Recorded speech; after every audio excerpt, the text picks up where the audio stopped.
తగ్గిస్తామని చెప్పారు, కానీ ఈ 6 నెలలు చూస్తే 2 సార్లు స్ట్రోక్ చార్జెస్ పెంచారు.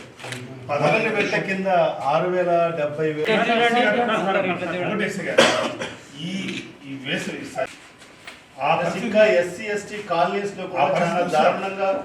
ఈరోజు చూస్తే కరెంటు బిల్లులు పట్టుకుంటే షాక్ కొట్టే పరిస్థితి ఈరోజు దాపరించింది ఈరోజు రాష్ట్రంలో. మరి ఇదే ఈ రాష్ట్ర ముఖ్యమంత్రి నారా చంద్రబాబు నాయుడు గారు గత ఎన్నికల ముందు ప్రతి బహిరంగ సభలో కూడా మరి ఆయన ప్రసంగిస్తూ మరి ఖచ్చితంగా మీరు నన్ను ఆశీర్వదించండి, నా ప్రభుత్వం అధికారంలోకి వస్తే నేను 1 రూపాయి కూడా ఛార్జీలు పెంచను, కరెంట్ ఛార్జీలు అని చెప్పిన వ్యక్తి మరి చంద్రబాబు నాయుడు గారు. మరి అదేవిధంగా గతంలో జగన్మోహన్ రెడ్డి 6 సార్లు ఛార్జీలను పెంచాడు.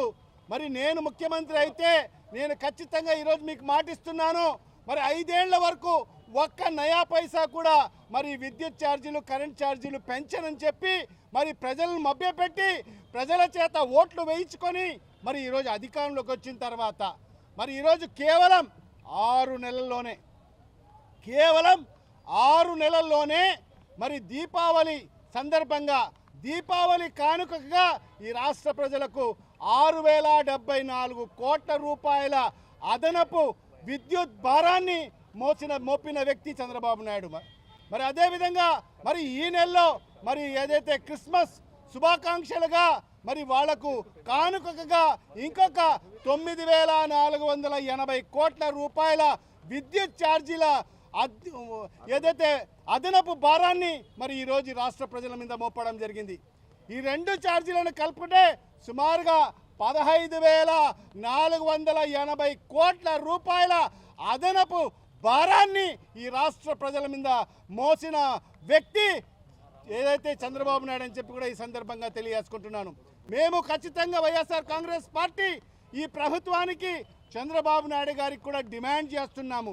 నువ్వు ఏదైతే ప్రజలకు మాటిచ్చావో 5 ఏళ్ల వరకు నేను 1 నయా పైసా పెంచనని చెప్పి ఏదైతే మాటిచ్చావో మరి ఆ మాటకు అనుగుణంగా మరి ఏ రకంగా నువ్వు రెండు సార్లు ఈరోజు ట్రూ అప్ ఛార్జీలు అని చెప్పి 15,500 కోట్ల రూపాయల అదనపు భారాన్ని ఈరోజు ప్రజల మీద ఎందుకు మోస్తున్నావు అని చెప్పి ప్రజలకు సమాధానం చెప్పాల్సిన అవసరం ఉంది.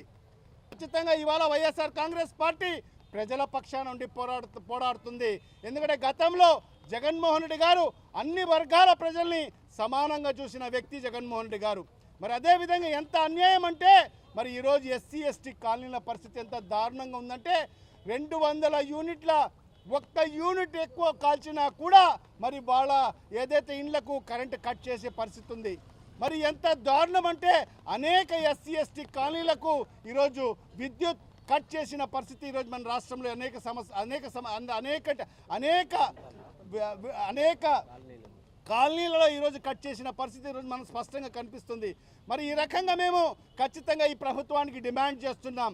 గతంలో లాగానే ఎస్సీ ఎస్టీ కాలనీలకు వెసులుబాటు ఇవ్వాల్సిన అవసరం ఎంతైనా ఉందని చెప్పి కూడా ఈ ప్రభుత్వానికి డిమాండ్ చేస్తున్నాం. మరి అదేవిధంగా నిత్యావసర వస్తువులు గతంలో ఎన్నికల సభల్లో మరి చంద్రబాబు నాయుడు అనే వ్యక్తి నిత్యావసర ధరలు పెరిగిపోతున్నాయి, పెట్రోల్ ధరలు పెరుగుతున్నాయి, డీజిల్ ధరలు పెరిగిపోతున్నాయి, మరి అదేవిధంగా కందిపప్పు ధరలు పెరిగిపోతున్నాయి, నూనె ధరలు పెరిగిపోతున్నాయి అని చెప్పిన వ్యక్తి మరి ఈరోజు ముఖ్యమంత్రి అయ్యి ఈ 7 నెలల కాలంలో ఏ ఒక్క వస్తువు ధరన్న తగ్గించాడా అని చెప్పి ఈ సందర్భంగా నేను ప్రశ్నిస్తున్నాను.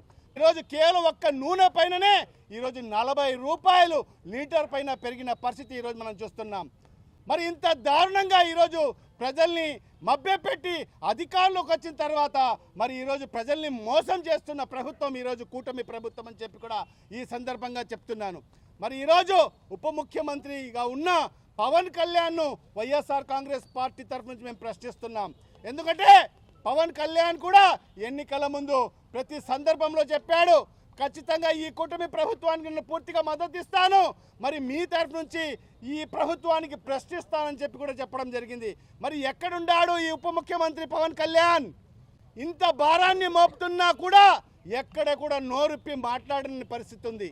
ఇవాళ ఒకటే వైఎస్ఆర్ కాంగ్రెస్ పార్టీ నాయకులైనా మేమందరం కూడా ఈ ప్రభుత్వాన్ని ప్రశ్నిస్తున్నాం, నిలదీస్తున్నాం ఈ ముఖ్యమంత్రి గారిని, మరి ఉప ముఖ్యమంత్రి గారిని. మీరు ఏదైతే ప్రజలకు మాట ఇచ్చారో, హామీలు ఇచ్చారో, మరి ఆ హామీలన్నీ కూడా అమలు పరచాలని చెప్పి కూడా మేము ప్రజల తరఫు నుంచి డిమాండ్ చేస్తున్నాం. మరి ముఖ్యంగా ఇవాళ ఈ పెంచిన విద్యుత్ ఛార్జీలను వెంటనే తొలగించాల్సిన అవసరం ఉంది, ఉపసంహరించుకోవాల్సిన అవసరం ఉంది. లేని పక్షంలో వైఎస్ఆర్ కాంగ్రెస్ పార్టీ ఇది పెద్ద ఉద్యమాన్ని తీసుకుపోతామని చెప్పి కూడా ఈ సందర్భంగా తెలియజేసుకుంటున్నాను.